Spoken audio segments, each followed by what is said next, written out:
Right. Good afternoon. Thank you very much for joining us this afternoon. Good afternoon, Ajan and Cener. Thank you very much for agreeing to do this. Very much appreciated. Hey, Damon. So I would like to just kick this off with a couple of words. First of all, if I may, I'm just going to pop up this thing so that I can have a little something to just talk to over the top. Just want to make a couple of points. Mr. Celik is the CEO of Joindata. It's a new cooperative. It's only been around for a couple of years. It's a data exchange hub. I'm just assuming everybody had a look at the information pack, but just in case, just to give a quick sketch, that grew out of 5 years of public projects, very similar to what we've been doing with eConnect, Grainbelt here in DPIRD. It was dairy first, now it's spreading across sectors and countries. It's a co-op of co-ops first, and it's looking to evolve into a co-op of individual members over time. So the big question for us is, why do the Dutch do it this way? What are they? And some of the big questions behind that is, what do they identify as the big issues? Are these the same big issues here? What can we learn? What would suit WA? So can I ask you to keep those? So I'll press on. Just a little bit of context. The case studies we've done so far on AgTech adoption indicate very high rates of ROI for those who have successfully gone down that route. But producer adoption, connectivity, data integration, they're all heavily interlinked. They're very difficult to tease these things apart. They really need to be looked in parallel rather than separate. And just as a matter of illustration, the grains industry in Western Australia has a particular set of competitive issues. And these are the cost of production per tonne in the Ukraine and Russia, Australia, Western Australia. And this is cost of production per tonne out of one of our big producers who is a fair way down that precision ag route. So in other words, we've got a challenge on our hands. We've got to get more people down this AgTech route. The modelling that was done recently by the research, the RDCs, indicated that these are the type of model productivity improvements that are available in some of the major sectors in our industries in Western Australia. And these are the increases in GVP. So if we multiply that out at these sets of numbers, our production last year, these are the type of production increases that are implied. In other words, these are very big numbers. So if I may go back, that's a means of way of introduction to a little bit of context around what's happening in Western Australia. I am recording.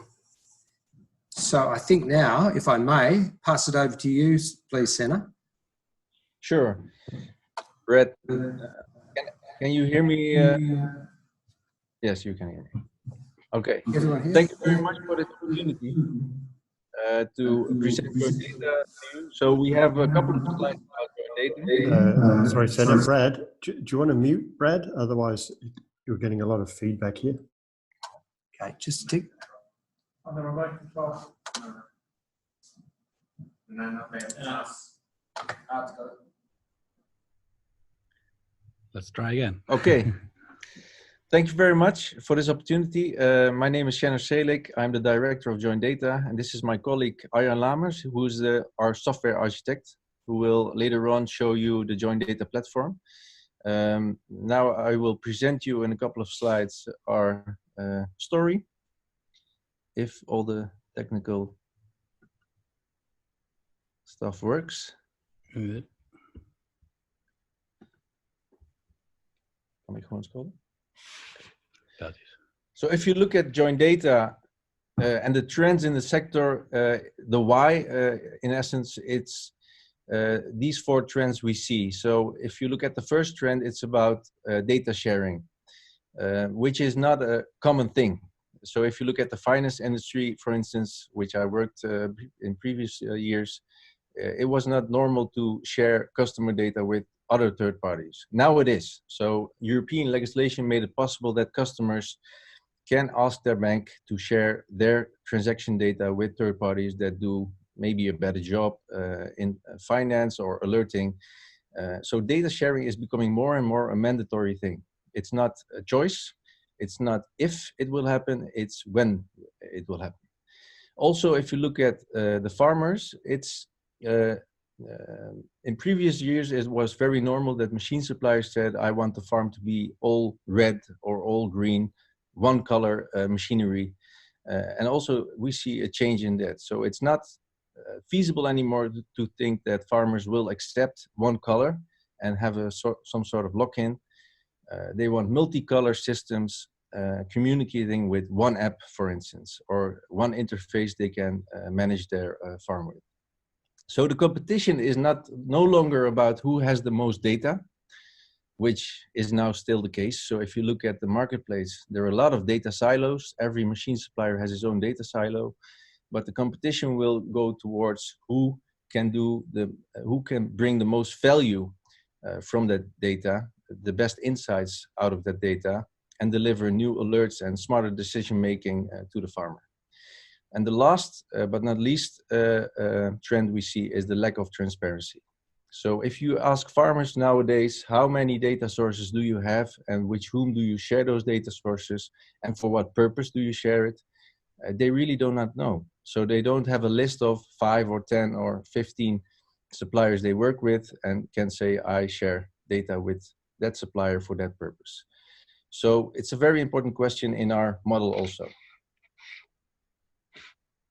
So if you look at the Dutch newspapers, European newspapers, we see all kinds of articles popping up about data ownership, who owns the data and who shares data. And it's always about two questions we see in Europe. It's about privacy.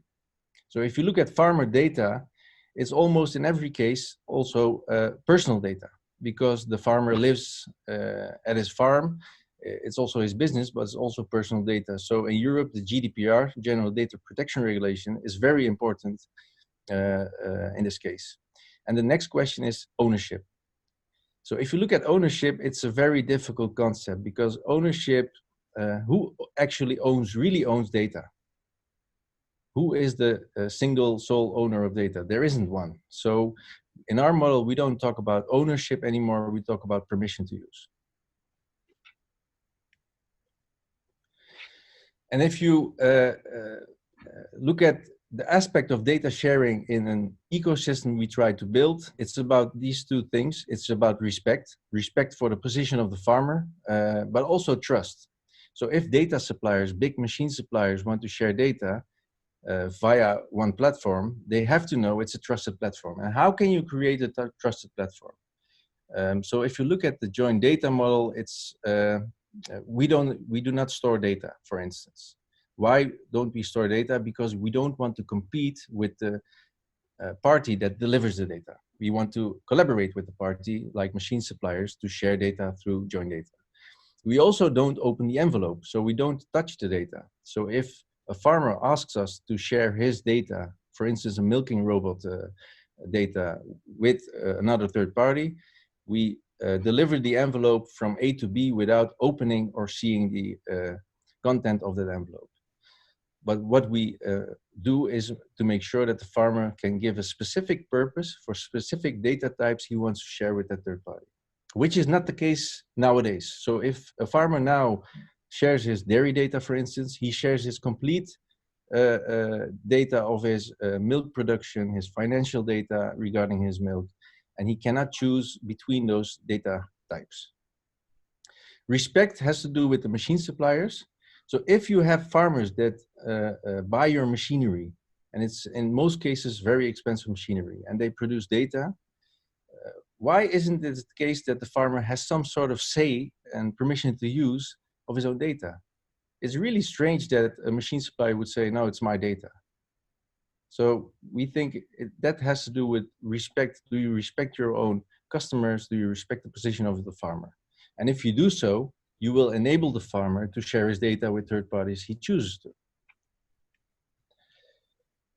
Now we have a short clip of Joindata, the why and what products we have developed, and I hope it will work and the connectivity won't let us down, so we will try it. If it doesn't work, please raise your hand so I can see, because I can't hear you. Okay. Look, there's Peter. And this is his farm. Together with his wife, he runs a dairy farm. The use of technology makes Peter's work very efficient. Besides milk, Peter's company also produces lots of data. He monitors all kinds of information about his cattle, such as the yield, their health, and where they are.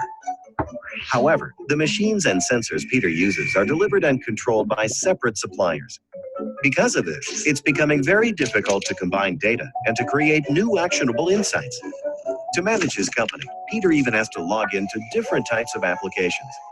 Frustrating, especially when you forget your password. Peter shares his data upon request from his suppliers and his dairy company. He has authorized a lot of parties, but can't see the forest for its trees anymore. After the most recent request, he asks himself, who has access to my data? For what purpose do they use it? And what do I get out of this? Joindata is a nonprofit cooperative, founded to give all farmers control over their data. And because application providers are connected to Joindata, you can access your applications with just one password. Data from separate suppliers can easily be shared with application providers. This way, Peter gains actionable insights and is able to make smarter decisions. Do you want to be in control of your data? Then Joindata.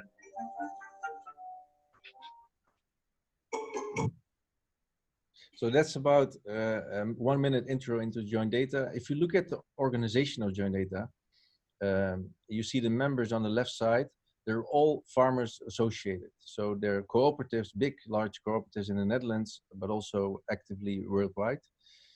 Like Friesland Campina, for instance, is one of the largest dairy cooperatives. AgriFirm is a feed supplier. LTO Netherlands is the Farmers Association. And we recently this year connected, besides dairy, we made the step to arable sector by our new members, Royal Kozen, who's a sugar beet cooperative, and AVB, who is a potato cooperative. Also the Rabobank you see there. So we also, the agri-finance industry is also connected to Joindata. All the members are farmers cooperatives. That's a very important aspect in our governance. So commercial companies can join Joindata. It's how do you say it? It's an open platform for every commercial organization. They have the same rights, the same advantages as, for instance, a member of Joindata. There's no difference between it, but they can't be a member. So only farmers cooperatives or associations can become a member of Joindata. And our mission is to cover the whole entire agri sector. So we started in dairy, we now connected arable. The next steps in the upcoming months is to connect the meat sector. And by doing so, we will have 85% of the agri sector covered in the Netherlands. And from there on, we will expand outside the Netherlands and outside Europe. Our main mission is to create the control for the farmer. So the farmer must be in control of his data. Eventually, what you try to do is by combining various data sources via one platform, it's a win-win for machine suppliers who don't have to have a legal framework to connect with all the consumers of data. And it's a win for application service providers that can consume various data sources via one platform. And by doing so, you create innovation. So if you look at data models, prediction models, the key aspect is that you have to test and learn. So in order to test and learn, you have to get your hands on various data sources, make combinations that weren't possible before, and achieve new insights and better alerting or better, smarter decisions made by the farmer. So our organization and governance is very a flat organization. Management is me, and we have in our operations business development. That's the person who's going outside in the marketplace and making the deals. Architect and security, that's Arjan. Delivery management are the people that make the connections with data suppliers and application service providers, and office management and marketing. And the members, that's the board I report to. On the right side, you see, and it's a very important aspect in our governance, is the independent audit committee. And it's not a financial audit committee, but it's an audit committee that audits independently with an independent budget and IT expert from outside Joindata, how our platform works, and do we deliver what we promise. So does the farmer gain control if he joins Joindata? Does the purpose and the mandate registry we have work? Is our interface correctly and secure? That's what they audit. A big change in our governance in the upcoming year, also to underline our independent position as trusted platform in the Netherlands, but also outside, is that the board of members will be replaced with a supervisory board that's really independent. So not AgriFirm or Friesland Campina or CRV will take place in the supervisory board, but real 5 independent persons. And the members will go to a member board, which will come together once or twice a year, but won't have any role in the operational and tactical strategic operations of Joindata. That is something I report to as board to the supervisory board. On the left side, you also see 2 advisory boards. And the advisory board of farmers consists now of dairy farmers and will extend to arable also and meat. And that group gives us feedback on our services, on our policies, on the way we act in the marketplace, on the way we execute our services. So we have active input in our organization of farmers. And that will grow to a large community. So we want to grow to at least 500 farmers the next year that can give us feedback, and maybe 2,000 in the year after 2020. You also see advisory board data, and that's a specific advisory board where strategic players like Lely, NADAP, but also large application service providers are combined and together with us create and help us build our ecosystem for data sharing.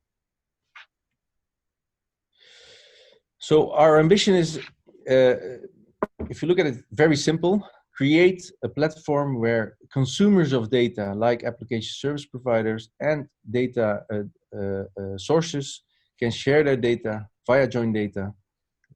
Don't have any issues with the legal framework anymore because we make sure it's in place.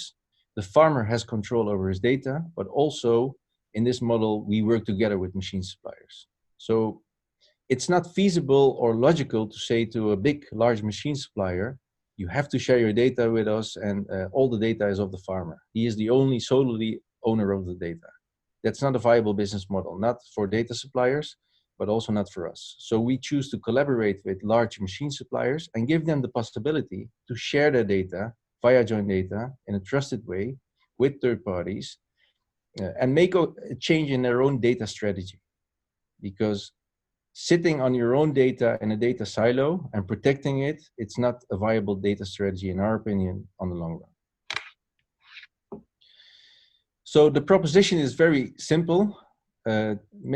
We have an interface for mandates where a farmer or a data supplier can mandate third parties to access the data via Joindata with the right purposes registered. The second thing is that we deliver safe and secure data distribution, which is a big issue, especially in Europe. If you look at GDPR regulation, that could be real-time data, near real-time data, or static data like an invoice. And we do that to create a sustainable agri chain and accelerate on the innovation. So if you look at innovation and, for example, robotics, we see a lot of innovation in the robotics area, and the use of milk robots in the Netherlands is about 22 years now, since the first one was implemented. But if you look at data science and data analytics, we're still at the beginning, to be honest, because the combinations between the various sources are not made yet.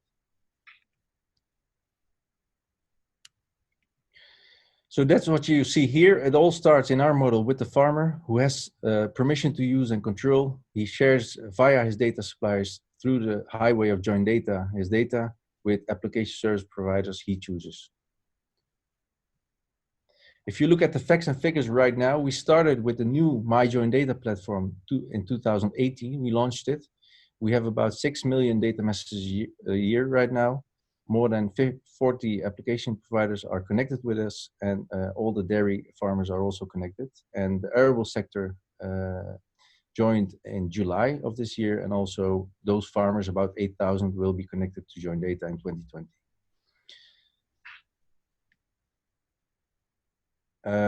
I think now it's time maybe for questions, or also we can go to to show you the platform. I don't know, Brad, we can show you the platform right now, and then we can have some question and answers, perhaps. Are there any questions so far?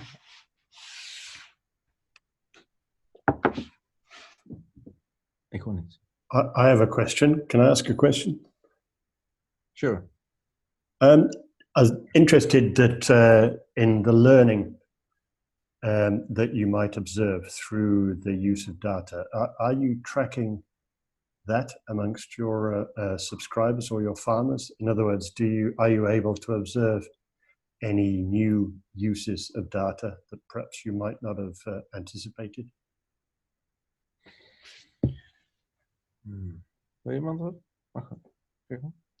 So most of the use cases that we are running now were ideas that were hard to implement or difficult to do without a platform like Joindata. So one of the consequences of these data silos that Shanna was talking about is that most of the innovation is quite self-centered, if that's the correct word. So companies working from their own perspective and looking from the inside out. So most of the use cases that we see right now are an extension of that. One of the things that we are working hard on is to get new parties into the sector that have a fresh and open view on the ag tech world. The problem is that those parties, if they without Joindata, they don't have access to the big data silos that exist right now, and those are quite often crucial for an ag tech startup to actually do something. Thank you. Thanks.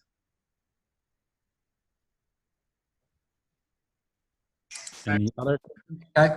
Damien, please. So I'm just interested in any resistance from the private sector that were operating in the space that the not-for-profits now moved into. So surely there were private providers that were trying to do the same thing for dairy farmers in the Netherlands. What's been their response to a not-for-profit cooperative taking ownership of that space? Did you hear that, Sener and Ajan? Yes, partially. Could you repeat the question, please? The question was, in this space that you've moved into as a not-for-profit cooperative, there must have been private providers who were trying to operate in this space. What was their reaction to your moving into this market area? They were so happy. They were delighted. So the champagne bottles popped. No. So it really is a challenge, to be honest, because the large cooperatives saw that if they don't do anything, they will lose this battle. And it was a battle. So who owns the most data and who has the most power, right? So the existing companies that distributed data, like big application service providers, for instance, who also store the data and use the data for other purposes than the farmer even knows about or the cooperative knows about. They're not all happy about this. So because they see that they lose position. So large machine suppliers, if you look at some suppliers that are connected to Joindata right now, but 3 years ago, they wouldn't even think about it to connect with Joindata because it's scary, because you lose control. You don't have any control over your data anymore because you say, okay, the farmer is in control and has permission to use. What's the impact on my own position? That's the big battle we have to face right now. Is it stoppable? No. To be honest, they know it's not stoppable. The question again is, when will it happen? Not if it will happen. But it's hard work. So we have to convince a lot of parties that they have to join. And eventually they see Joindata as a means to make a change in their own data strategy and positioning in the marketplace than as a threat, but it takes time for some parties.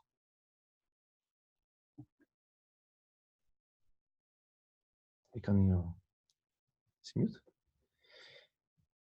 Does that answer your question?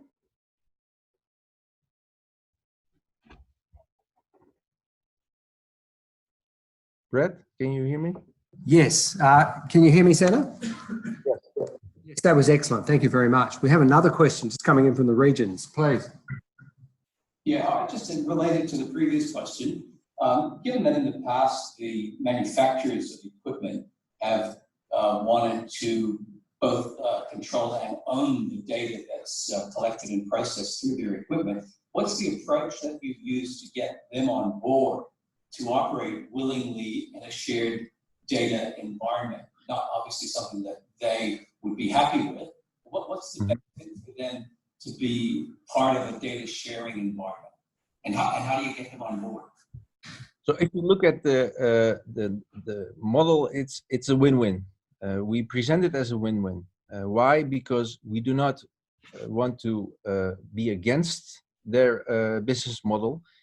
We want to enable a change in their business model. So if you look at this sheet, if everybody can see it, I guess, you see on the right side, you see 3 data types.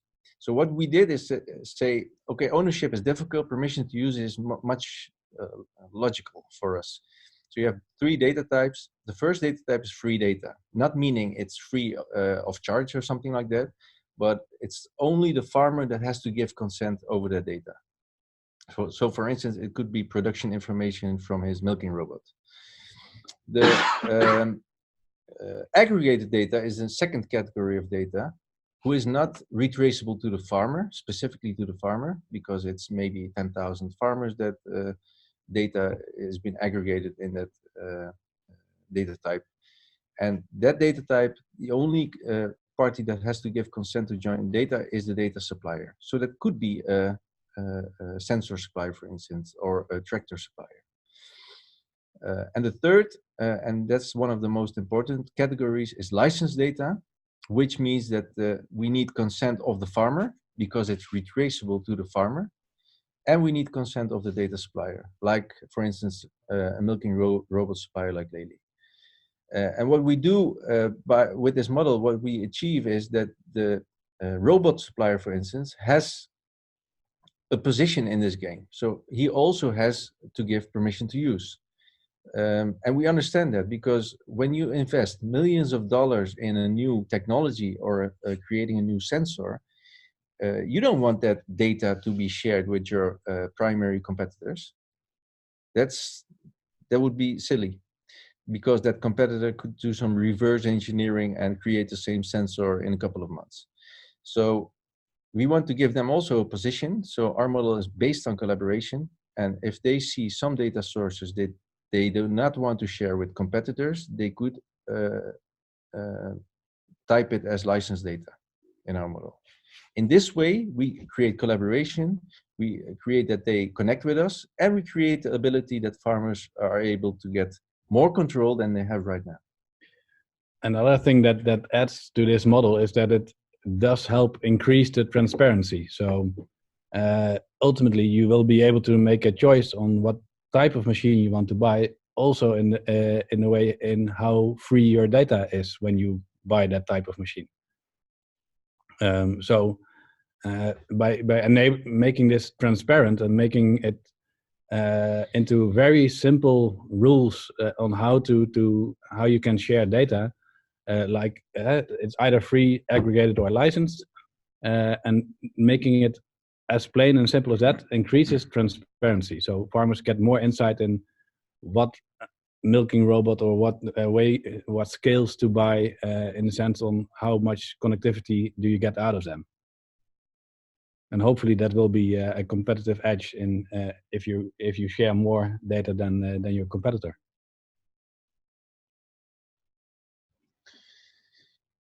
It's a long answer.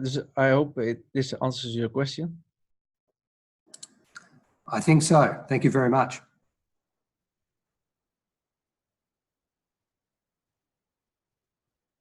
Are there any more questions, or shall I do a quick demo of how it actually looks like, and then?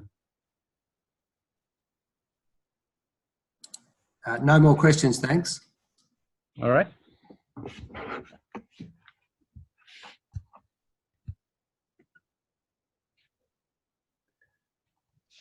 So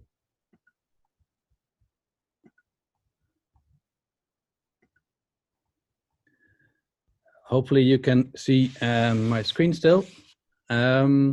So what you're looking at here is the dashboard of a farmer. So in the top right corner, you can see that I'm logged in as farmer Helen. This is our test environment. So this is all synthesized fake data. Okay. So this is all synthesized and fake data, but it hopefully can tell you the story on how it actually works. So as a farmer, you need to log in into our system, and what we do is we hook up to existing identity schemes. So for example, in the Netherlands or in Europe, we have this system called eIDAS, which is a federated identity system for European governments, where they can share login means for citizens. In the Netherlands, most of the farmers have a method called e-recognition, or e-herkenning in Dutch. And that's a method that companies or representative of companies can use to log into governmental sites, but also private sites like Joindata. In other countries like Belgium or Germany, we do something similar. We hook up to existing authentication schemes to make it as easy and as recognizable and as trusted as possible for those farmers to log in. If we're in a country where no such scheme exists, we can always fall back to our own username and password style, but that would not be our preference, because it creates less trust than using an official authentication scheme. So as a farmer logs in, you can see what kind of projects that he is participating in. So in this farmer actually has two different applications, an application from Animal Footprint Incorporated and an application called Farm Fluent. And you get a quick overview on what kind of data is being used for that application. So, for example, this Farm Fluent is making use of his animal registrations and herd lists. So what kind of animals are on the farm, where do they come from, where do they go to, that kind of data. It makes also use of, in this case, delivery messages, probably feed deliveries. So that you can see what the animals are being fed and how much. And apparently there's also a lot of geographical data around parcels being used. Not sure. This is a fictive, made-up company, so just you can make up the details yourself. So if you go into the details, you can see a bit more. You can see the actual Chamber of Commerce number of the underlying company. So this is a Dutch Chamber of Commerce number. You can see the purpose for this project. So what is this company in this project going to do with your data? This is a very short description. Some of them are a bit longer, a bit more go a bit more into detail. So this is part of what is in the EU called the GDPR, and there you have to have a purpose binding. So if you are going to share, if you're going to be using data from somebody, you need to be able to explain what you are going to use the data for, the purpose of consuming that data. So that's this part of our mandate. And there's all kinds of details on date restrictions and when did it start and when does it end? Does it end, or is it an infinite participation? When is it granted, and what's the current end date? At any point in time, the farmer can always revoke this participation. So there's this big red button here. If he presses this button, then the mandate is no longer valid. He can also simply edit the end date and pick a date in the future. So maybe he wants to participate, but at the end of next year, he wants it to be automatically shut down unless he extends it. So those are all options. And down here, you can see again what all of the data is that's being consumed and possibly where the data is coming from. In this case, there's no source defined, so it can come from any data source that's connected to Joindata.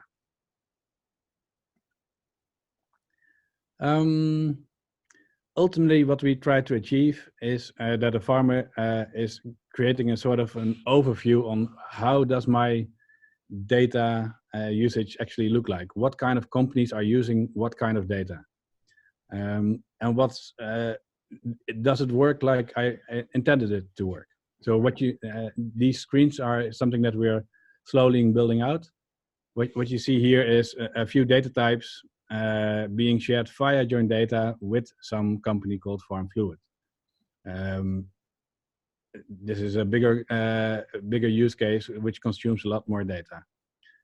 You can also reverse the questions and see from who is actually using my my calf OK score. So this is about animal health. Who's actually using that? Who can see my herd list? Who can see my finances? So those kind of questions are you can answer using these screens. And this is just the first step. So what we're doing is not only showing what kind of data is being used, we're extending this so that you can also see where is this data coming from. So who actually has this calf OK score and who is sharing it with this animal footprint company. What we're also doing here is showing that if something doesn't work, I'm not sure if I have an example here, I don't think so. So if something doesn't work for legal reasons or for technical reasons, that we can show it here. So there might be, this line might be interrupted and stating that, hey, this company, yes, you have given permission to share parcel data with FarmFluid, but this is maybe licensed data. So, and the actual data source didn't give permission. So that's why the data is not being shared. There may be a technical reason. Maybe you filled out a wrong password or serial number, or maybe there's a technical hiccup or somewhere. So those are the next steps that we intend for these screens to give the farmer real insight in what's happening with my data, who's accessing it, when was the last time that they accessed it, is it still up to date? So those kind of questions is what we hope to answer for the farmer. And finally, what we're doing is we're building, we have a very limited profile of a farm. As you can see here, this is a non-existing Chamber of Commerce number. This is normally what we do is we retrieve this data from the Chamber of Commerce. If this is a non-existing company, we don't have any data on this farm other than his Chamber of Commerce number. As Shannon said, we try to store as minimum amount of data as possible to make sure that we can be a trusted platform. So the only thing that we actually store from the farmer is his first name, last name, and his email address. This is the only data that we have, and we link it to the Chamber of Commerce number. What we also are doing, and this is a problem that we see in the Dutch sector, which has a long history of sharing data, but probably in other countries as well, is that data is being shared using all kinds of identifiers for a farmer. This farm doesn't have any numbers here. So, for example, a lot of dairy messages are being exchanged based on the milk tank ID. So dairy companies, they place a milk silo on the farm and they give it a number. And for example, the milk quality or the actual finance, the reverse invoice is all based on that milk tank ID. Problem with that is that nobody in the Netherlands actually has a good way to verify who actually owns that milk tank, which company is, on which farm is that milk tank located. We see similar issues with invoices being sent or delivery messages, which are tied to customer numbers or relation numbers from a certain company. So what we are doing is building a registry together with the whole sector and tying all of these identifiers of a farm together and making sure that these can be validated so that we have a stricter control over what party owns what kind of asset and who needs to give permission for that. So this was a quick tour on how it looks from the farmer's perspective. There's a lot more to show, but for time reasons, I will keep it short. Just one quick remark. Most of these screens, and especially the screens where a farmer needs to approve of a mandate, those can be embedded inside the application. So for example, all of these steps, you can embed them in your own website. So if you have a website, for example, Friesen Campina has a website where the farmer can log in and see what their latest invoice will be from Friesen Campina. You can embed those screens as well, so that you have that you can see not only what the latest invoice is, but you can also see what kind of data sharing Friesen Campina does on your behalf. And from there you can zoom out and look at your whole data sharing perspective. And there's many more options to, for example, to ask for a mandate on a farmer at the moment that he installs an app on his phone, that kind of things. It's a bit more difficult to show, so I will skip it here, but if there's any questions, I can answer that. Maybe just a quick tour on how it looks from a partner perspective. So a company that actually is dealing with data, consuming data from a farmer or managing data on behalf of a farmer. And that's what we call My Joindata for Partners.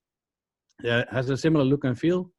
Right now I'm logged in as a DairyBit employee. Again, this is a fictitious company. And this DairyBit company has defined 3 different programs that a farmer can participate in. So we have DairyBit and DairyBit Plus. So this is an application that consumes some data. And we have a DairyBit Plus, which actually does a bit more. So it also consumes fertility data in this case. What this does, this describes your purposes or your projects or your applications or your quality programs or whatever process it is that you are running that consumes data from the farmer. You can create those online, so you simply click, oh, I'm logged out. I was talking for too long, apparently.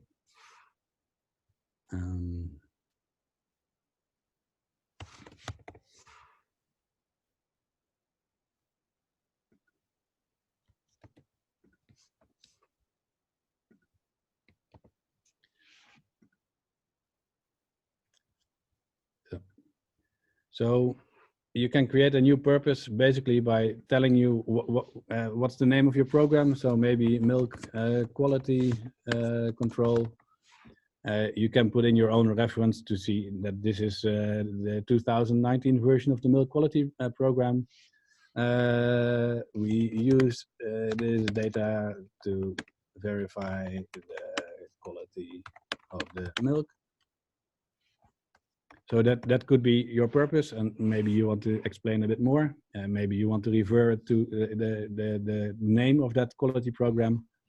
You can also put a revocation warning text here. So this is what we show the farmer, that if you refuse this mandate or revoke it at a later time, what will happen? So to put it a bit blunt, we will stop gathering your milk. So if you don't participate in the quality of a milk quality program, then we won't pick up your milk. Something like that. If this is a new version, you could automatically replace the old one. I won't go into that. And then you can simply pick on what kind of data do you need to actually do this. So maybe you want to know the health status of animals. You want to know a bit about what kind of food is being delivered to the farm. And this is something that is really specific for this specific purpose. So let's simply choose some generic dairy data, and we would like to know what kind of purpose is this, so that we can categorize it. This is something that we're looking at. Can we help the farmer to make a easier and better decisions on what kind of purpose is this? Is this a farm management system? Is this a quality program? What kind of purpose is this? So this is not something that we are showing to the farmer yet. We are categorizing it and seeing if we can do something with this to make it, for example, create an icon for these purposes so that the farmer can actually do that. So if I then save this purpose, and then you see that, so this is something that you need to give to your developers at a later stage, that this purpose is pending Joindata approval. So what we do is we have a look, is this participation, isn't it too vaguely worded? Is it compliant? Is it not too broad? So we will have a quality check on that purpose. Since this is our test environment, I can easily grant the purpose myself. On a production environment, this is only possible via Joindata. So I will simply grant it right now. So now you see that we have a new program, and what we then can do simply is invite farmers. So what I can do is invite the farmer Helen that I had over here. So farmer Helen has this Chamber of Commerce number. So what I can do is invite her to this participation. And if the demo gods are with me, then I should have a new participation here. So, and now Helen can either decide whether to grant or refuse this participation. So again, as I mentioned, we don't anticipate that this is the most common flow that will happen. Most likely, Helen would be negotiating with the dairy company to join that dairy company. She would be filling out an entry form, and that would be actually the moment where we ask this question. But for demo purposes, this is the easiest way to show it. But there are other ways to make it a bit more of a user-friendly onboarding flow. So that was what I wanted to demo. There's all kinds of other options, but maybe we can dive into those based on questions. Yeah. Are there any questions?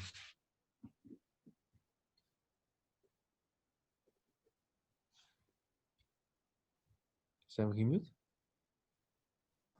Please fire away. Thank you very much, Arjan. That was great. Sener, it's Ben van Delden from KPMG. My question is in relation to how do entrepreneurs and innovators who may wish to create new analytic products for the farming community participate in Joindata? If you look at it's our primary business model that, for instance, the two girls or the two boys in the garage can participate as consumers of data, and if they have the mandate of the farmer. And our primary business model is also that group. So new application service providers or data analytics companies, we are targeting to join Joindata and consume data through Joindata and create new applications. So the next step in our platform is, now we have the mandates and the data distribution in place, is that we create an app environment where several applications can be presented, and also new application service providers can present themselves there to, for instance, to farmers, and create new applications.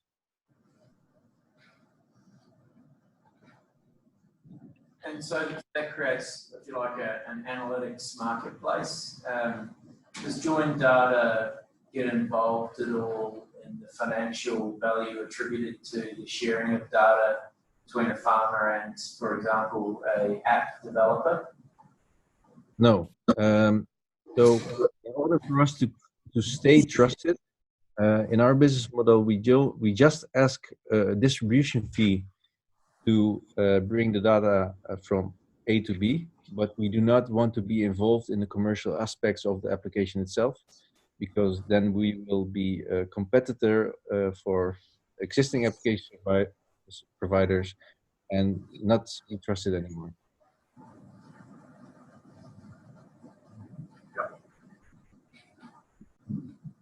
But our main goal is for that marketplace is to create also disruption, to be honest, because there are a lot of application service providers that provide the services they provided for the last 20 years in the same way, and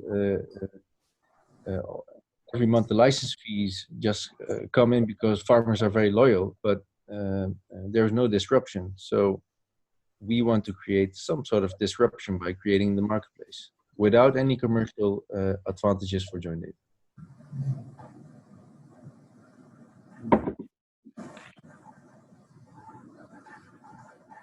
I hope that answers your question.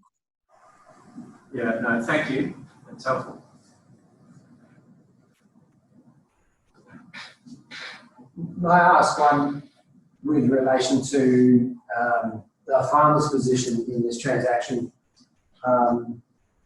Your need to standardise data, does that have then implications for the way contracts are designed and equipment that's sourced by farmers when they install?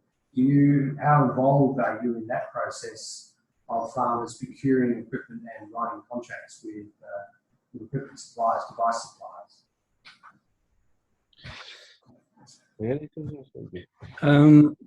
So one of the benefits application and application providers, so parties consuming data, but also parties data custodians, data sources that have data and want to share it. One of the benefits that Joindata has for those parties is that we provide a single legal framework. So instead of having to negotiate different contracts with each point-to-point data exchange that you want to have, you negotiate one contract with Joindata, which works basically with the rules that we explained about free and licensed data. So based on those rules, we can negotiate these contracts without having to negotiate all of the point-to-point contracts. So it makes it a lot easier for those parties to manage their legal data exchange contracts. And there will be in some point in time, not now, but I guess in a couple of years, if farmers, it's our wish that if farmers, before they buy a machinery or a sensor or whatever, they can easily check if that sensor is compatible with all his application. Does it share data? Is it connected through Joindata? That's something that's something we're aiming for. So our platform could also be a place where farmers can check those things and easily connect the new sensors in their total environment. Senator, it's Ben again. In terms of the participants in Joindata, what is the Dutch government's active involvement in Joindata, if any?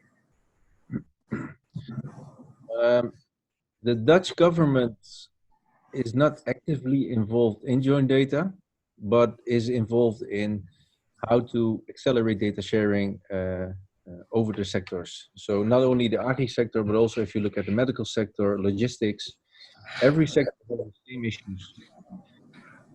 Logistics has big issues, but medical sector has also issues. And so the Dutch government asked us as Joindata to participate in a data sharing coalition, which we did a couple of months ago.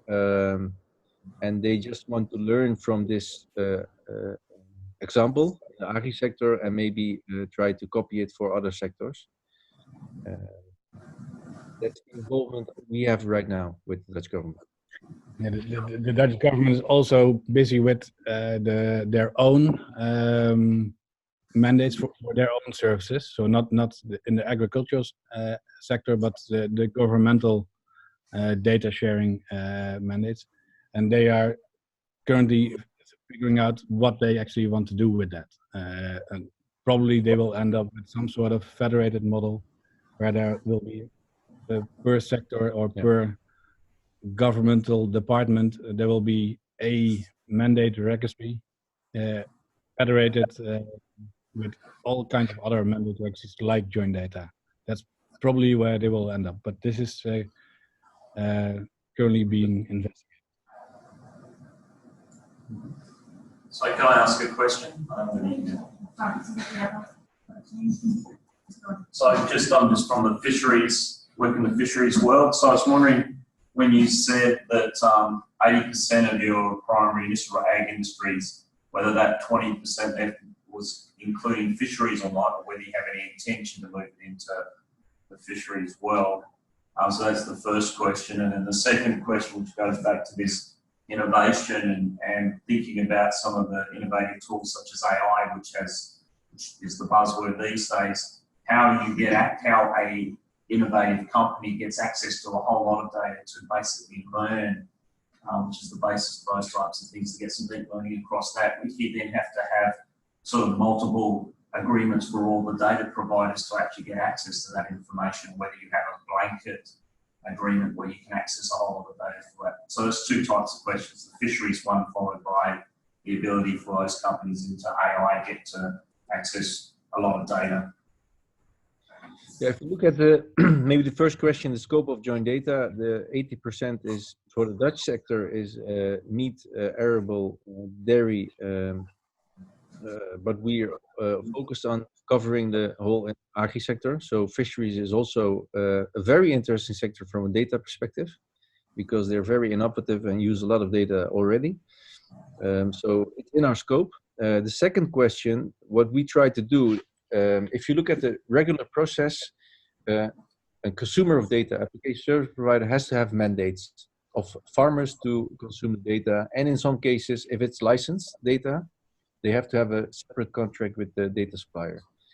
If you look in practice, what we try to do right now with our 500 farmers is to create a platform where farmers, 500 of them, say, we agree that Joindata distributes our data to new application service providers who create innovation for us. So if you look at AI or data analytics, you need a lot of data to test your models. And in that way, we can create a place for new entrants to have low-scale cost and can use data of 500 farmers who gave us the purpose and the mandate to distribute. So these 500 farmers, they are sort of part of a beta program, or maybe you can call them guinea pigs. I'm not sure if that's the correct, but those are farmers that are willing with a very low bar to share their data with new and innovative companies, so that those newcomers on the market also have a starting position. So if they don't have a network, we can help them using those 500 farmers to gain some sort of a network to try out their application. Sener and Ajan, Irene Blankenstock here. A question in two parts, or in relation to the role of governments. Clearly, from a regulatory perspective, this would be a useful tool to pick up regulatory requirements around biosecurity or other sorts of regulation that governments, that industry and the farmers need to track, as well as the processes, etc. So is Joindata being used to facilitate that type of regulatory and reporting requirements? And then secondly, in a related sense, are any government agencies or departments actually using the Joindata capabilities, if you like, to develop apps to connect with various parts of the sector to gain information and feedback on information that's useful for policy making, aside from regulation of biosecurity? if you look at, if I understand correctly, the first question is, does the government use Joindata for regulatory purposes, for regulatory cases? Is that correct? Because I didn't. Yes, Yes. that's correct. So if you look at the current situation indirectly, so if you look at the dairy sector, for instance, there is a decentral program, quality for the milk streams, and the department that's registering that milk streams and the quality of the milk and the data streams for that program is being distributed through Joindata. So Joindata distributes that data to that decentral organ that controls it, and also registers the mandates of the farmers. Yeah, so the Dutch government is watching how the sector is evolving, so that they are so they don't make legislation to enforce this stuff, and in most cases, and especially in the dairy sector, the sector is quite self-regulating. They have some initiatives based on for mineral distributions and stuff like that. So those are officially not governmental programs. There's private sector initiatives, but they are compulsory in the sector. So these kind of semi-private initiatives are we see a lot in the agriculture sector in the Netherlands. Yes, that's why the government has a bit more of a they stand back a bit more, I think. Yes, it's decentral organized, and if you look at the knowledge institutions like Wageningen Universiteit, Wageningen consumes data through Joindata to use in their models or innovation programs. So they've been a partner for 3 years now, I guess. So they're one of the first ones to connect. Are there any questions from the regions? No? Any more questions from the floor? Can I just ask a question, Brad? It's Simon here. Sure. Thanks. Just checking your website, it seems that things have moved quite rapidly since you wrote the use cases on dairy farming. Can you provide any newer use cases examples of how your services are being developed? I'm not sure which ones are public. What you've got on your website, you just got some examples from dairy, but just listening to your talk, it seems that things are developing very rapidly. I was just wondering if you're planning to illustrate some new use cases that demonstrate the fuller capability. What we can share is that we have several use cases now in the chain for the meat sector. Think about quality assurance, but also about transparency, and sustainability use cases are hot. So the main hot topic with cooperatives is how can I create the evidence for a sustainable agri chain and transparency to the consumer. Because consumers demand it, retailers demand it, so they know if I have to deliver my milk in 5 to 10 years, and they won't accept it if I don't have the transparency. So that are the most impactful use cases. One in the insurance sector. Yeah. So there's one use case. So unfortunately, I don't think I can name the companies, but there's an insurance company that's interested in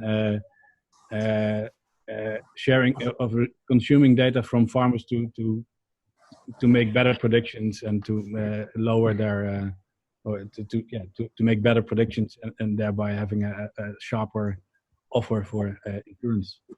That would be another use case, completely different approach. But if you look at the dimensions, where do people start if they can consume data? The first dimension is about ease to use, for example. So now you have the farmer has to retrieve data from his milking robot, share that data manually, sometimes with farm's management system or other suppliers.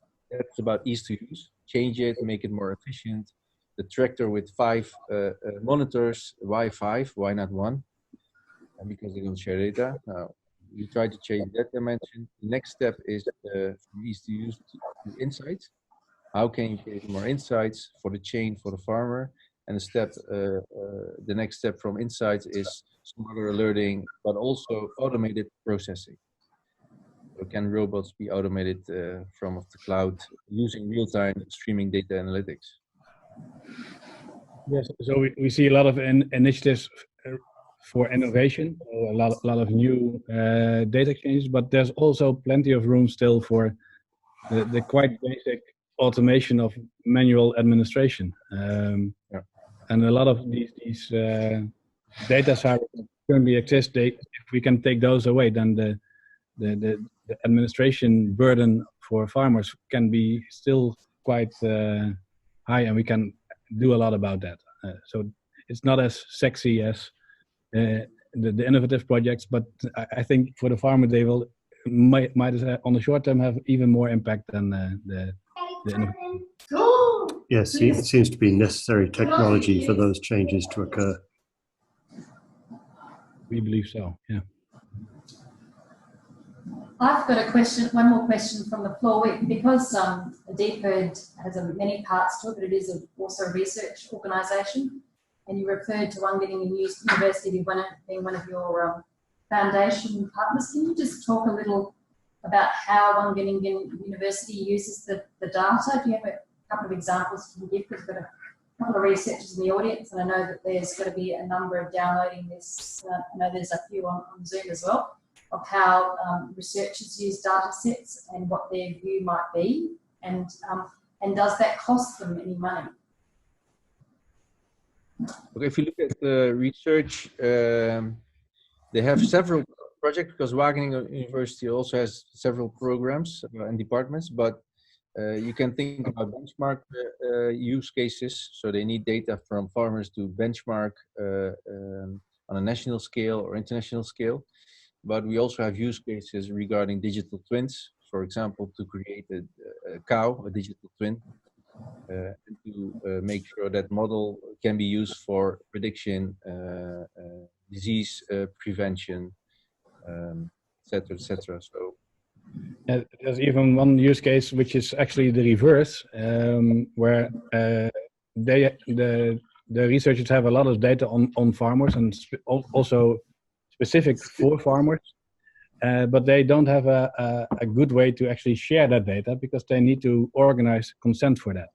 So this is one of the projects that where we are helping them to make sure that they have to, so they gather the data from farmers. They have consent for that, sometimes on paper, a lot of them already digital. So we help them in consuming the data, getting the paperwork optimized, but also in getting the data out of their systems back to the farmer and or to other interested parties, and making sure that the consent for that is also organized. So it's not only about getting data, but it's also about organizing the consent. And the pricing, the last question was again, I suppose, what does it cost? Because we're a non-profit, what we do is we ask a distribution fee per user, per farmer. So if you consume farmers' data, you pay a standard fee per farmer per data type. And that's basically it. So when you connect, you have access to our platform, you can get access to the farmers' data, pay a yearly fee. And we try to make it as low as possible to gain traction in the market. If there's any questions about our pricing, we can also, after the session, share that information. I have another question from the regions. In terms of getting farmers involved in sharing their data and demonstrating the value of data in their decision making is key for farmers wanting to be involved and share their data. I just wondered how Joindata has gone about demonstrating the value of data to farmers to get them interested in being involved. That's a good question.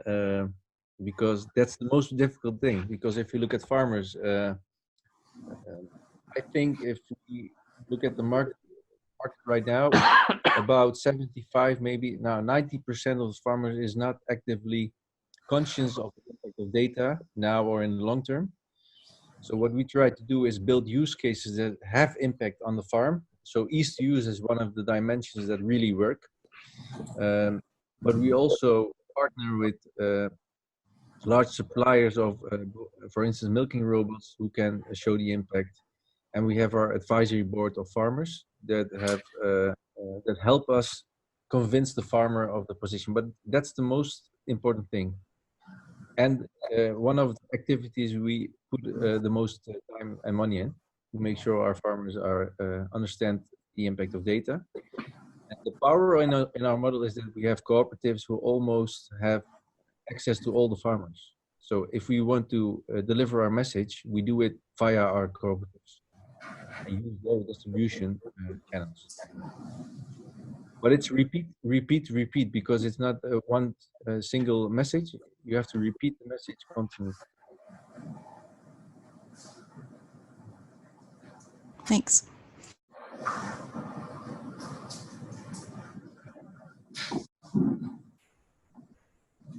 Hi. You have to pardon me if I'm being a little repetitive about anything you've said. Costs a fair bit of money to do something like this. Can you talk about the process of going from a glimmer of an idea in someone's mind to a thing that really has cost quite a lot of money? Somebody was talked into putting up some money to begin with. How has that happened? I hope that makes some sense. Do you refer to the the way Joindata is being developed or has been developed, or the way application service providers start from ID and can? I mean Joindata itself as a, you benefit a lot of small people. Just some reasonably large amount of money was put into starting this off and piloting it and whatnot. Who was it that had the foresight to do that and make that investment? Is that? Yeah, I understand. If you look at our members, which I showed earlier, the three founding fathers are Friesland Campina, the dairy cooperative, CRV, who's comparable to the activities of Data Gene, for instance, and Agrifirm, who's a large feed supplier. And Friesland Campina was the main founder who had the vision, if you say, and Agrifirm together to start this, because they saw the market is changing, the impact of data is increasing, and we do not really have control, and the farmer's position is weak. So as a cooperative, we have to do something. And that's in essence what a cooperative does, is make sure his activities are in line with the interest of the farmer.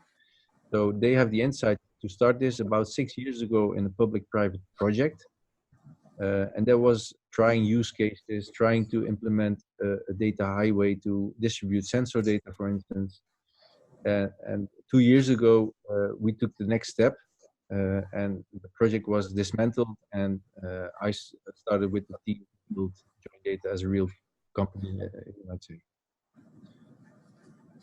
But I think if it was not for the cooperatives, because of our structure in the Netherlands, which is comparable to Australia, I guess, if you look at the cooperatives, if there weren't any cooperatives, this would not have been happened. No, so without the cooperatives, then we would still have data silos, I think. Ultimately, it might have been the government that would have made regulations similar to what happened in the finance sector. Yeah. Yeah. Well, I guess that was my follow-up question. Do you think Joindata would be where it is today in terms of its industry acceptance and interaction with the government had been the initiator, or if it had been a co-partner or co-funder? Do you think it's Do you think the fact that it's been completely at arm's length from government, though I guess the support has been important, or do you think? So at one hand, I think if there was regulation to make Joindata a recognized public trusted platform, that would make our lives easier, because then we would gain easier access to official governmental data sources. We wouldn't have to be very careful in how we position ourselves and how we set up our contracts. If there's a legal base for it, then it gives you a bit more power. Having said that, I don't think it is necessary. I think we're doing this for the farmers. The farmers own the cooperatives, and well, we're doing it for the farmers, and the government. Well, these days in the Netherlands, at least, there's a lot of discussion on regulation and new environment laws. So the relation between farmers and the government is not always as constructive at this point in time. So in that sense, it's not. I think it works both ways. I think we have proven that we don't need legislation to actually be able to do this, although it might help in the future.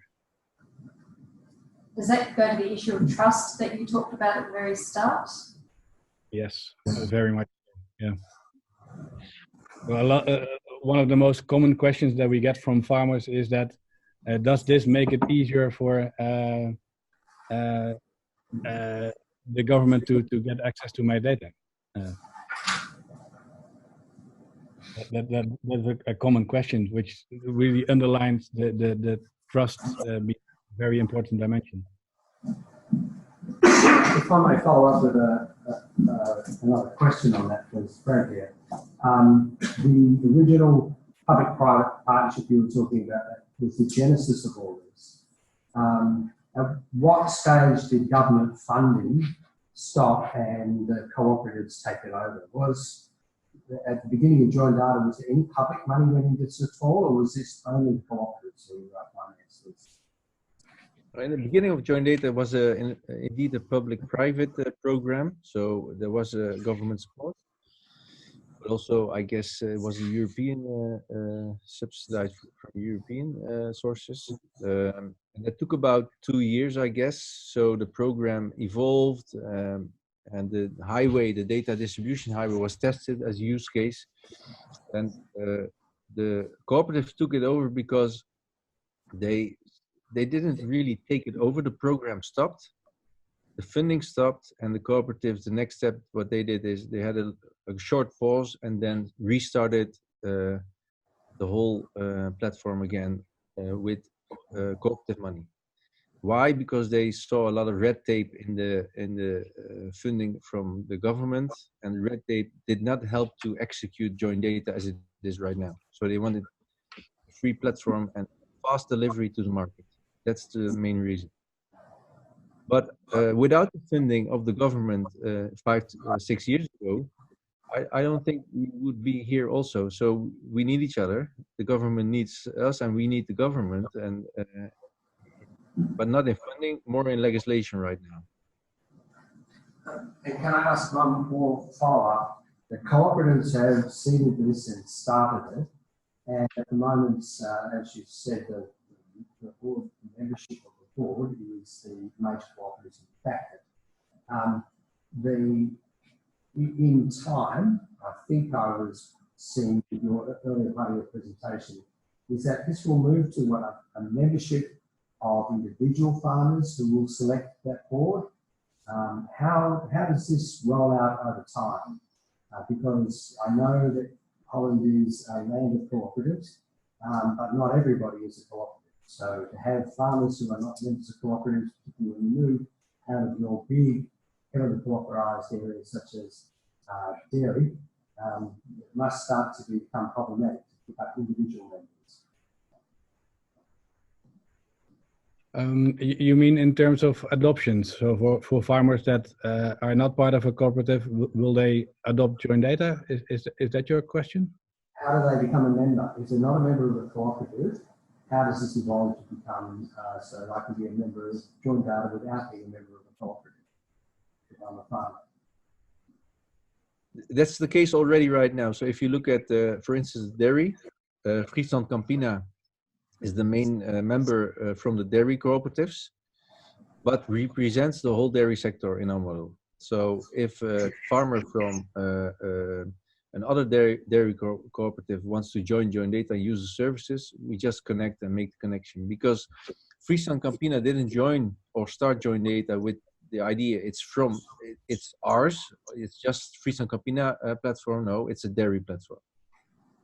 So that's the whole purpose. And that's also the big change in our governance, is that Friesland Campina is a member, will stay a member, but we will have an independent supervisory board in 2020, which is not Friesland Campina or AgriFirm, it's independent and an open platform for everybody. Any farmer can simply log in and create an account as long as you have in the Netherlands a Chamber of Commerce number. Then you can log in, and if you make use of applications that are connected to Joindata, then you can join the platform. There's no direct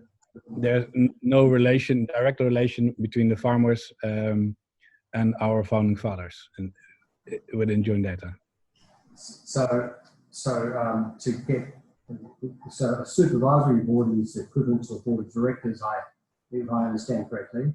In Holland, the supervisory board is what we would refer to as a board of directors, and it's a board of directors, the governing body of a cooperative or a company, and so eventually, then, so that when it comes to voting, who's going to be on that board, that can be increasingly individual members, individual farmers. You mean in the supervisory board? Yeah, I'm trying to work out just exactly how that maps to the board of directors that we would have, say, in an Anglophile country like this, where the board of directors is the ultimate body, and that's chosen from the members. So at what stage then the individual members get to choose who goes on that board, as opposed to at the moment they're put there by the founding cooperative.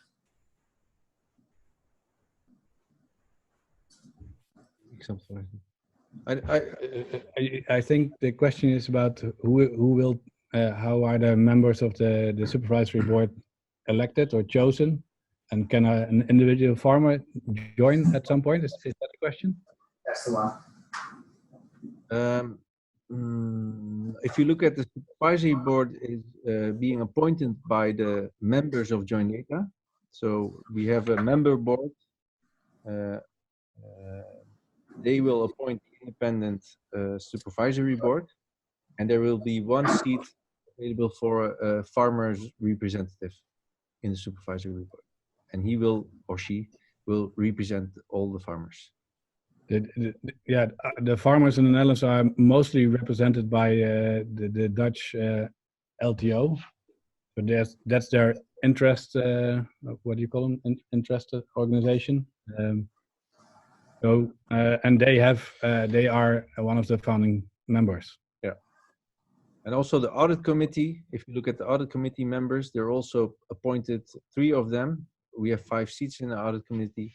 3 of them are appointed by the Farmers Association of the Netherlands, which has 85% of the farmers there as a member. So this is an indirect way of choosing those members rather than directly elected by the members, by the farmers themselves. Yes. Right. And that's to where the organisation is evolving, or will it eventually become the individual farmers will elect the board as they do with Friesland Campina or one of the others, one of the other cooperatives?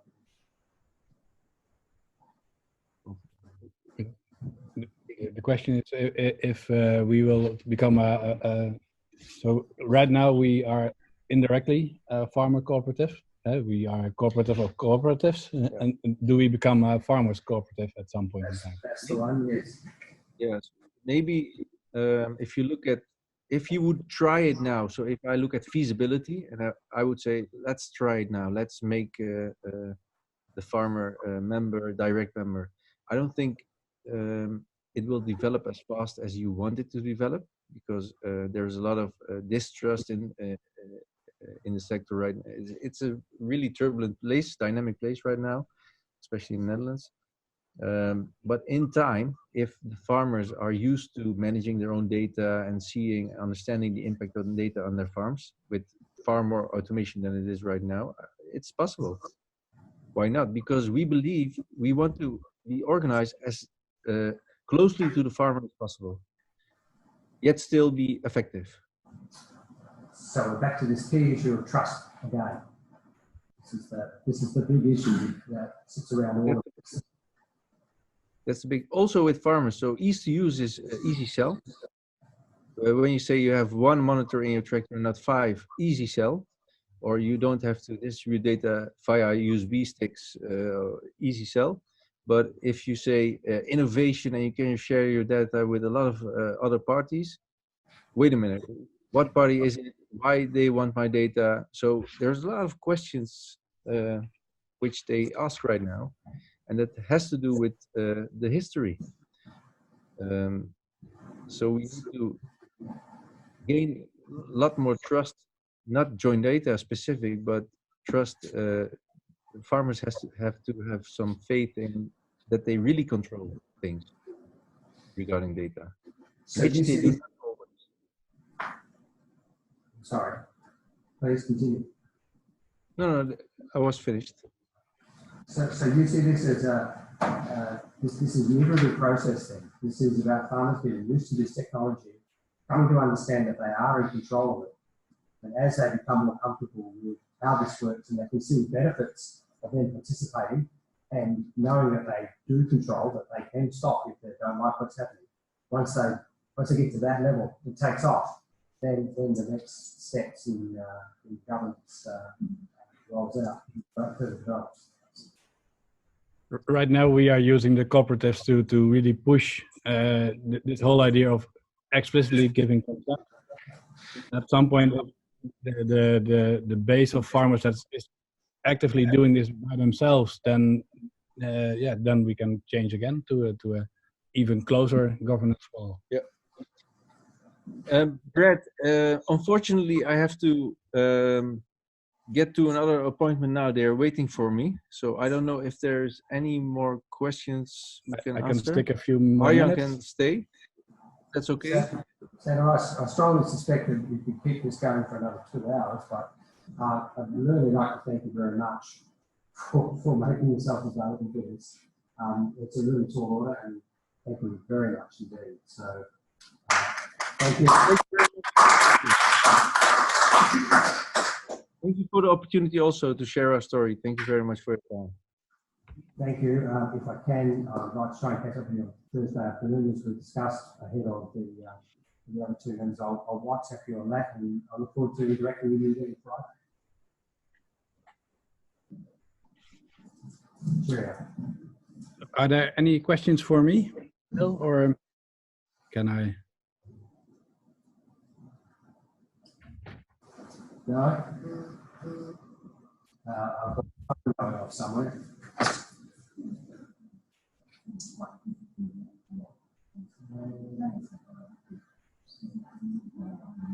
No, I think that's probably going to be about it, Ajan. I think I can see a few people looking around the room. It's been a good session, and I think this is going to generate a bit of discussion afterwards amongst the troops.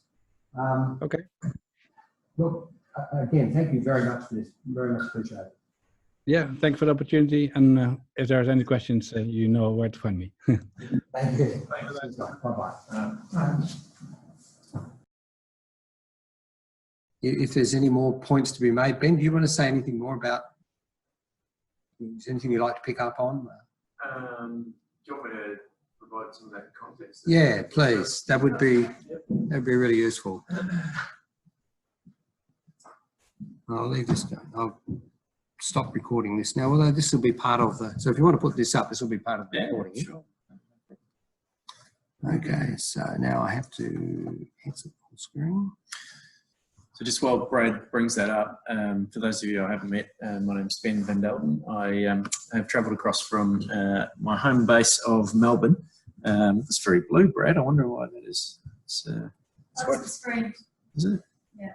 Well, interesting. actually, we might be able to. There we go. There we go. That's perfect. Perfect. And so the role I've got at KPMG is to support the adoption of agri-food technology across the Australian ecosystem. So that's what I do every day, and I work with great organisations like governments, but also privately owned businesses, startups, corporates, the whole way through. And the insights that Brad, Paul and Corinne and I were talking about for today's conversation come from the KPMG Agri-Food Traction Tour to the Netherlands, where we have been now 2 years in a row, and the pace of change over those 2 years has been quite dramatic. So the first year we went, there was no reference to Joindata in the conversations we were having with some 50 companies across the agri-food supply chain. We even visited Friesland Campina, and there was no discussion then at that point about what they were doing. This year, however, a lot of the organisations that we met with were talking about Joindata. So it just shows in 12 months how fast the uptake is of both technologies, but also integration and collaboration between parties, which I think is really insightful. 12 months ago, there was no floating dairy farm. Now there is fully automated, fully robotic, disrupting supply chains. And so I think the lessons from the Netherlands, which is Old Holland, that we can learn here in Australia, which was originally referred to as New Holland, when it was first seen through European eyes in 1616, so 400 years ago. There is much that we can still learn from that country. But there are some differences, and I think one of the things we need to look for is similarities in the difference. And to be the second largest agri-food exporting nation in the world, but 185 times smaller than Australia, means that they're actually doing some very interesting things. It's a bit difficult to see on here, but when you boil it down and look at the top three sectors driving our economic performance in the agri-food space in Australia and the Netherlands, we lead with meat. It's nearly 24% of our exports.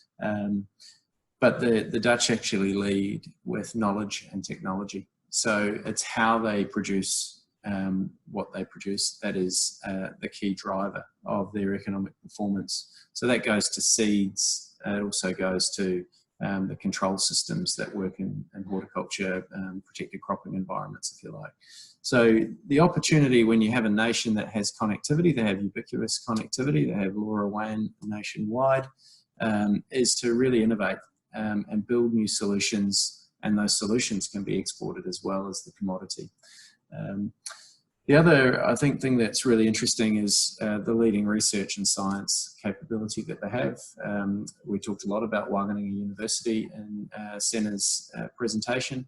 Wageningen is #1 in the world for agri research. But you know what? Australia also has some really capable universities operating in the agri-research space.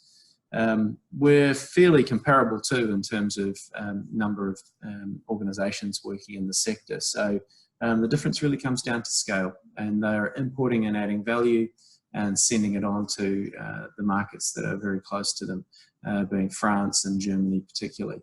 Now, that's some might say the difference between Australia and the Netherlands. Where is our next door neighbour that can consume that much product within like a 2-hour lorry drive? Well, the answer is it's the ASEAN market, and that market has 600 million people. Its per capita GDP is going to grow 100% in the next 10 years. So think of that. Every family is getting a 10% per capita gain of GDP every year for 10 years. So it's a great source market for us to be pushing our product into. When you come back to the data story, and where I think we need to be really thinking hard about how do we replicate a model like Joindata in Australia, is Those consumers in Germany and in France have got exacting standards around food safety and quality, but also environmental compliance. And one of the things that businesses that we met in the Netherlands are preparing for is a voluntary disclosure by 2021 of a product environmental footprint. So that's looking end to end through a supply chain at the carbon impact, if you like, the broader environmental impact that supply chain participants have, and us, the consumer. What are we going to do with the packaging after we've consumed it? All of that gets added up, calculated, and can be put on a product label. Now that's voluntary, but if you've got systems like Joindata, it's much easier to do that because you can collaborate with partners on the supply chain to move those data packets to add up that product claim. If we don't have that, and that's a market we want to export to, or if we don't have that and we're exporting to markets that the Dutch are exporting to, there's a point of difference, and it becomes effectively a non-tariff barrier. We can't compete because we can't tell the clean story. We trade off clean, but we can't back it up. So I think it's not a question of should we, it's a question of how fast can we move to really reinforce the product integrity of what we're producing out of Australia. I think a couple of other key themes is, right now as a nation, we're really fixated around the challenges of drought.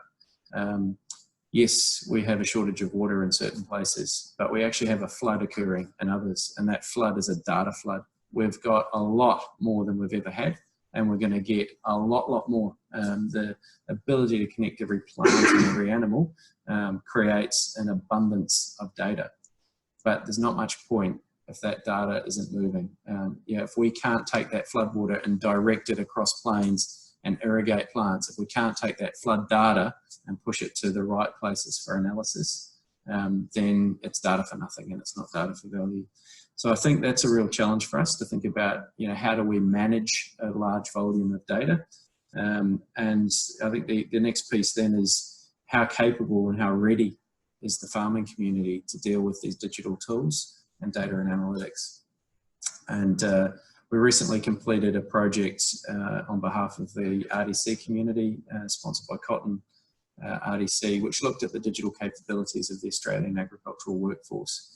And that work involved analysing the role types across the 228,000 people working pre-farm gate in Australian agriculture, and analysed the attributes of those role types against the attributes of common technologies, 17 common technologies, and then looked at which roles will be affected by technology. How fast will that technology have an impact, and specifically what technology? And the headlines are 41% of our workforce will be affected by technology over the next 10 years. We're going to lose 23% of our workforce within 5 years to retirement. We know when we replace retirement, we get a new gen coming through, so that'll even faster uptake of technology. Of that 41%, 30% is impact through automation. So that's devices, robotics, equipment out on farm, performing tasks, either completely replacing tasks that people are performing or partially replacing those tasks. That's a lot of data, a lot of connectivity that we need for that. A lot of service industry needs to be built into the regions to accommodate the adoption of tech in these out of CBD environments. The remaining 11% is augmentation. So humans working with technology to do an even more efficient job. So we need to be able to understand how to work with, how to service, how to problem solve, how to manage data. Those are all challenges that are going to be core capabilities for the ag sector.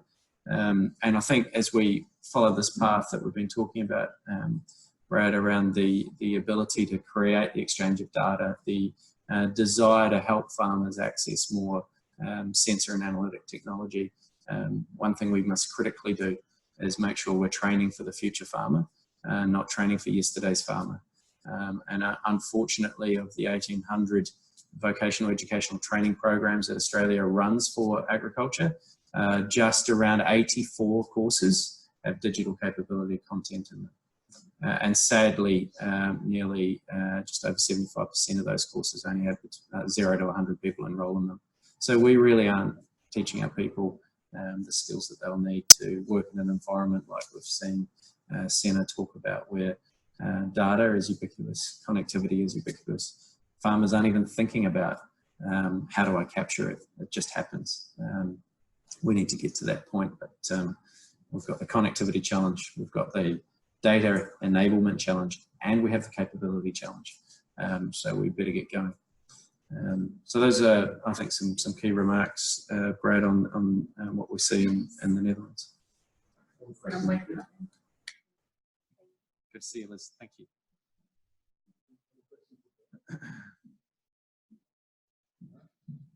Just in terms of the Dutch exports, about the processes, where do they export them to? We buy a lot in Australia. So if you think about going into a glass house, which is a controlled environment, so you've got misting technologies, you've got air conditioning technologies, you've got heating technologies, fertigation technologies, substrate, so anything like a tomato that's growing in a suspended product. Those are all outputs from the Netherlands. There's other markets that produce that as well, but so we buy a lot of that.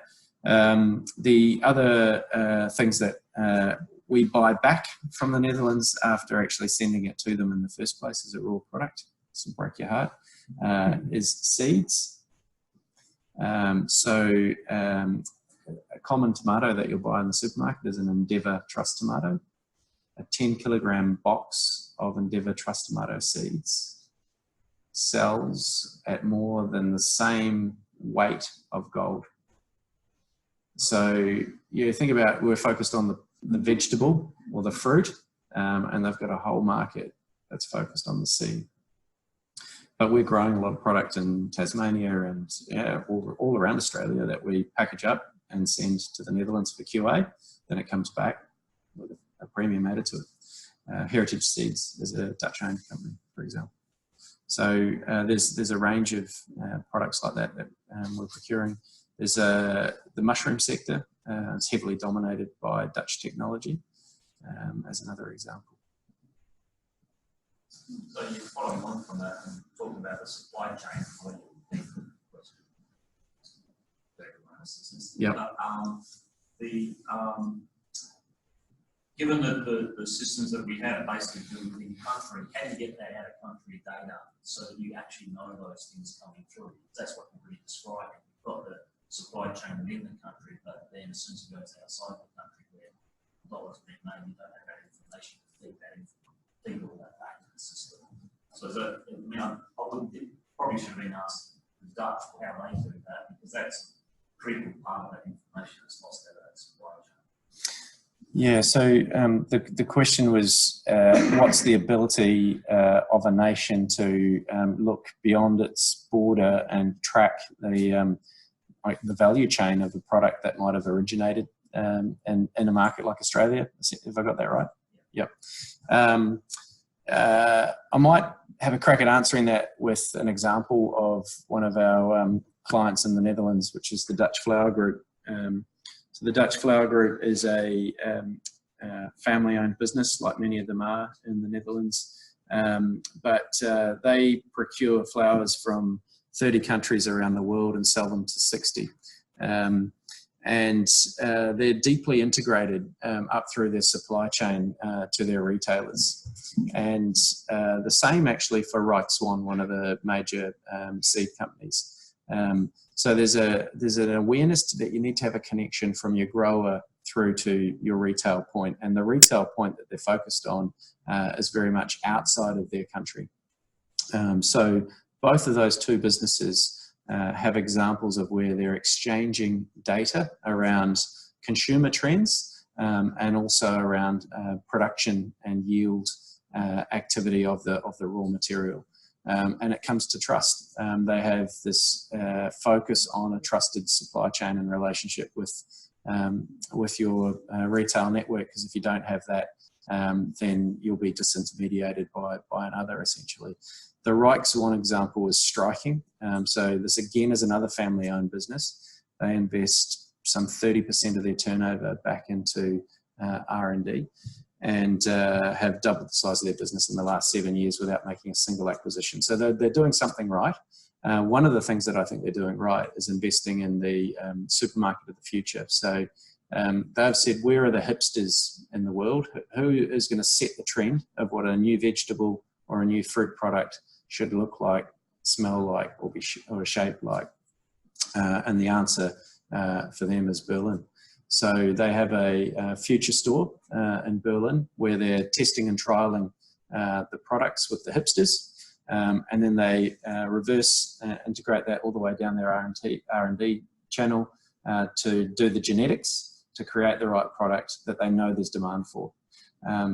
So they don't, in that case, sell products to the supermarkets. They're a seed company after all, but they share that data with the buyers of their seeds, the Costas type organisations of the world. And it gives those businesses a better value proposition and a higher margin if they're selling the next gen product that the market wants. So that integration occurs at a commercial level, I think is the key answer there. For us, that's probably a little bit more of a challenge to build those networks. It's not impossible. Some of our exporting organisations are doing that. You're seeing, particularly in the red meat sector, organisations like an AACO that have designed their own brand and they're pushing that in a premium up through into Singapore and markets like that. You'll see that kind of relationship exist. But if it's commodity focused, we tend to not see that kind of relationship exist. So we've got to shift our thinking a little bit, I think.